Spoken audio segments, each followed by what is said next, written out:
Bienvenue sur la chaîne YouTube de Cryptologique, l'univers crypto et blockchain. Cette vidéo est un récapitulatif de l'actualité hebdomadaire de la crypto-monnaie et des blockchains. Il s'agit d'un condensé de l'actualité présentée sur le site cryptologique.fr.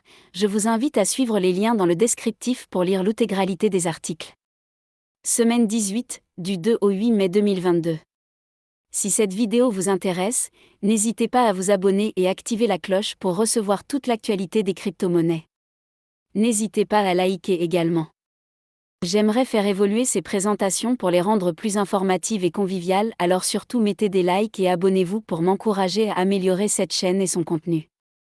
N'hésitez pas non plus à me faire part de vos suggestions dans les commentaires, merci. Voici l'actualité de la semaine 18. Les dons en crypto sur Wikipédia, c'est terminé pour de bon. La fondation Wikimedia acte le rejet par sa communauté des dons en crypto-monnaie pour financer Wikipédia. Les dons ne représentaient presque rien dans le budget annuel de l'encyclopédie en ligne. Crypto-monnaie, Warren Buffett affirme qu'il n'achètera jamais de Bitcoin. Que pense Warren Buffett du Bitcoin ? Lors de l'Assemblée générale annuelle des actionnaires de Berkshire Hathaway, qui s'est tenue samedi dernier, le milliardaire américain s'est exprimé sur la monnaie virtuelle la plus connue, affirmant que celle-ci n'a aucune sorte de valeur réelle. La Belgique encadre à son tour les sociétés crypto. Le régulateur financier belge a dévoilé les conditions d'enregistrement des prestataires de services sur actifs numériques PSAN. Elles sont applicables dès maintenant, sous peine de sanctions. Le Panama, prochain pays à adopter les crypto-monnaies comme moyen de paiement légal ? L'Assemblée nationale panaméenne veut permettre aux particuliers et aux entreprises d'utiliser les crypto-monnaies comme moyen de paiement. Vers 1 milliard d'utilisateurs de crypto-monnaies d'ici 10 ans ? C'est le pari que fait Brian Armstrong, le patron du géant des crypto-monnaies Coinbase. Crypto.com réduit ses récompenses sur ses cartes de paiement mais ne supprime pas le stacking. Après avoir annoncé des changements majeurs dans les conditions d'utilisation de ses cartes de paiement, la société a fait face au mécontentement de ses utilisateurs. Elle a en réaction fait un geste sur le stacking. Les NFT de Bored Ape Yacht Club ont bouché la blockchain d'Ethereum et ça n'augure rien de bon. La mise en vente du nouveau projet du studio qui se trouve derrière les Bored Ape Yacht Club, les très populaires NFT, a réussi à congestionner la blockchain de l'Ethereum. Un signe inquiétant pour le réseau, sur lequel sont construits de plus en plus de projets. Le Salvador ne parvient pas à lever des fonds en Bitcoin pour sa dette publique. Si le Salvador est devenu le premier pays à adopter le Bitcoin en tant que monnaie légale, les investisseurs n'ont pas été intéressés par l'obligation souveraine en Bitcoin que souhaitait lancer le pays. 20% de la population utilise le Bitcoin au Salvador, bien moins que ce qu'affirme le président. Depuis que le Bitcoin est devenu une monnaie officielle au Salvador en septembre 2021, le président du pays, Nayib Bukele, s'est vanté de son taux d'adoption. La réalité est tout autre. Les dossiers d'acteurs crypto pour s'enregistrer auprès de l'AMF se bousculent. Alors que Binance vient d'obtenir son enregistrement auprès de l'AMF, une quarantaine de dossiers sont également en cours d'instruction, dont certains sont à des stades très avancés. Cryptoactif, Binance officiellement enregistré auprès de l'AMF. La plateforme d'échange de cryptoactifs Binance, l'une des plus importantes du monde, a annoncé mercredi qu'elle était désormais enregistrée auprès de l'autorité des marchés financiers AMF française, une formalité indispensable au développement de ses activités dans l'Hexagone. Crypto-monnaie, comment optimiser votre déclaration de revenus ?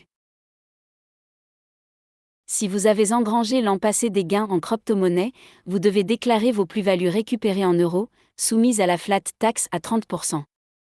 Il existe néanmoins des astuces pour éviter ou différer cette taxation. Elon Musk change son avatar Twitter pour mettre des NFT Bored Ape, le cours de l'Apecoin s'envole. Elon Musk continue de faire bouger l'écosystème des crypto-monnaies. Le milliardaire vient de changer sa photo de profil Twitter en y mettant des images de la collection de NFT Bored Ape Yacht Club Baik. Depuis, le jeton associé à cette collection de NFT, l'Apecoin, a augmenté de plus de 19%. Plus de 370 millions de dollars de crypto-monnaies ont été piratés au cours du mois d'avril. Selon les estimations de l'entreprise de cybersécurité Certica, les hackers ont volé plus de 370 millions de dollars en crypto-monnaies durant le mois d'avril 2022. Depuis le début de l'année, plus de 1,6 milliard de dollars d'argent numérique ont ainsi été dérobés. L'une des plus grandes fermes de minage de bitcoins américaines voit ses revenus exploser. Société cotée en bourse, la Marathon Digital Holdings vient de publier ses résultats pour le premier trimestre, avec à la clé un chiffre d'affaires qui s'envole de 465% en un an. Gucci accepte des crypto-monnaies dans ses magasins physiques. Acheter un vrai sac Gucci en bitcoins. C'est désormais possible. La marque de luxe propriété du groupe Kering lance cette expérimentation dans une sélection de ses magasins physiques américains, à New York, Los Angeles, Atlanta ou encore Las Vegas. Les clients fortunés et adeptes du Web 3.0 pourront payer leurs articles de luxe et autres accessoires avec une dizaine de crypto-monnaies, dont le Bitcoin, l'Ethereum ou même le Dogecoin. Les traitements pour l'addiction au trading de crypto, un marché juteux en pleine expansion. Un centre de détox suisse à 90 000 $ la semaine, ou plutôt une session Skype avec un psychologue, des professionnels de la santé mentale vous aident à vous sortir de l'addiction aux crypto-monnaies, quitte à payer le prix fort. Le Trésor américain sanctionne pour la première fois un mélangeur de crypto-monnaies. Les États-Unis ont imposé vendredi pour la première fois des sanctions financières à un mélangeur de crypto-monnaies, un service sophistiqué accusé dans ce dossier d'implication dans les cyberactivités néfastes et le blanchiment d'argent virtuel par la Corée du Nord. Crypto-monnaie, Nvidia condamné pour ne pas avoir suffisamment détaillé l'usage de ses GPU. Nvidia s'est vu condamné à une amende de 5,5 millions de dollars pour ne pas avoir suffisamment indiqué à ses actionnaires que la croissance de son segment gaming s'expliquait en grande partie par le minage de crypto-monnaies. Nous arrivons à la fin de cette vidéo. N'hésitez pas à suivre les liens de la description pour plus de détails sur les articles. Merci d'avoir regardé, abonnez-vous et activez la cloche pour recevoir les prochaines vidéos sur la crypto-monnaie et les blockchains. J'espère pouvoir faire évoluer cette chaîne afin de vous offrir un contenu plus convivial et divertissant, alors surtout abonnez-vous pour m'encourager. Merci à vous. À bientôt.